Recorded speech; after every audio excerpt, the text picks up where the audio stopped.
His mom treated his wife like a maid, and he didn't know until this day. He walked in early from work, holding flowers, ready to surprise his wife. But what he saw shattered his heart.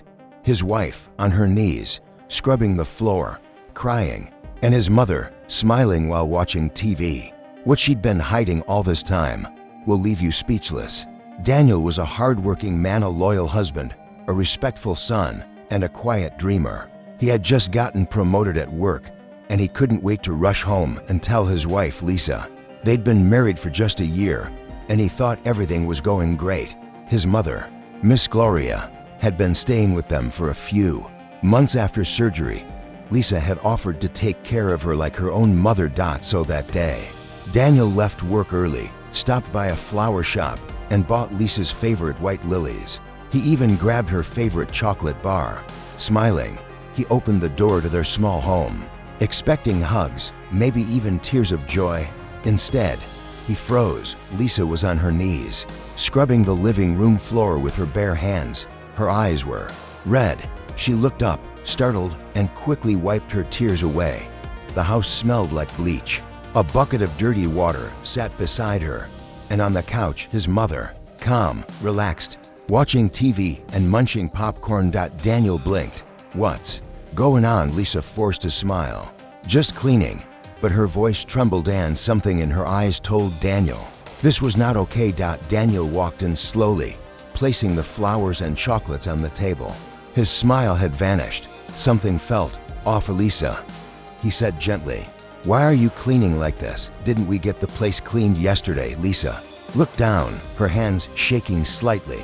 Before she could speak, Gloria's voice cut in sharply from the couch. "Oh, don't mind her," she said without taking her eyes off the TV. "She needed something to do. You know how lazy she can be when you're not around."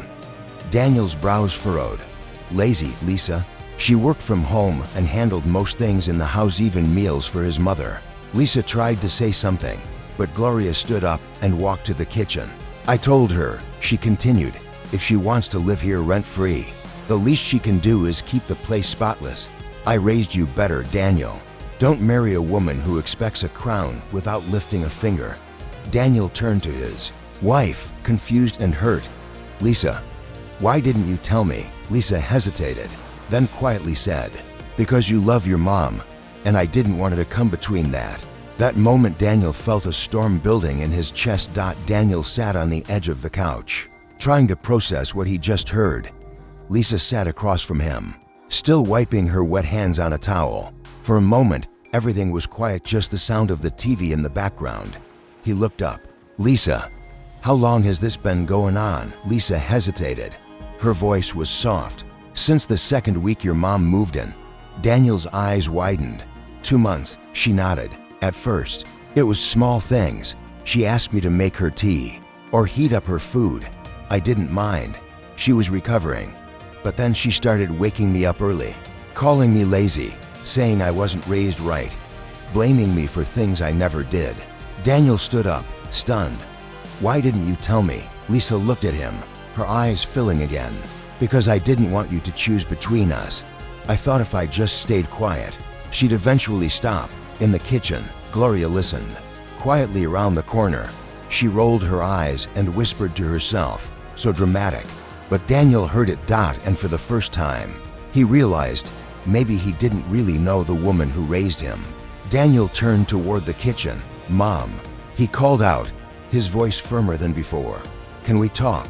Gloria walked out slowly, arms crossed, with a small smirk. "Of course. What now? Am I the villain because I expect a clean home?" Daniel didn't raise his voice, but his eyes were steady. "Did you really treat Lisa like this while I was at work? Calling her names, making her clean like a servant?" Gloria scoffed. "I was just keeping her in line. She's too soft. You need a strong woman beside you, not one who cries over dishes." Lisa lowered her head, but Daniel gently touched her shoulder, then looked back at his mother. "You don't get to treat my wife like this," he said. "This is our home. She welcomed you in with love and respect, and this is how you repay her." Gloria's face tightened. "So now you're choosing her over your own mother?" Daniel didn't blink. "No, Mom, I'm choosing what's right." The room went silent. Gloria's smirk disappeared. She looked at Lisa, then back at her son. For the first time, she realized she'd gone too far. Lisa stood beside Daniel now, no longer alone, and Gloria was suddenly the one who felt small. The next morning, the house was quiet. Gloria sat in the guest room, packing her things. No more popcorn, no more smirks, just silence. Daniel had made the decision. His mother would be moving into a nearby apartment, one he agreed to pay for, but she would no longer live under their roof. Lisa stood by the doorway as Gloria packed. There was no anger in her eyes, only sadness. "I never wanted to come between you and your son," Lisa said softly. "I just wanted to be part of the family." Gloria paused, looked up at her.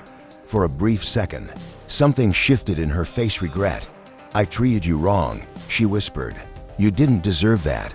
Lisa gave a small nod. "Thank you for saying that." Downstairs, Daniel was preparing breakfast for the first time in weeks. He looked up as Lisa came down the stairs, smiling through her tired eyes. He walked over and hugged her tightly. "I'm sorry I didn't see it sooner," he said. "You saw it when it mattered," Lisa replied. From that day on, Daniel promised himself, love isn't just about what you say, it's about what you protect.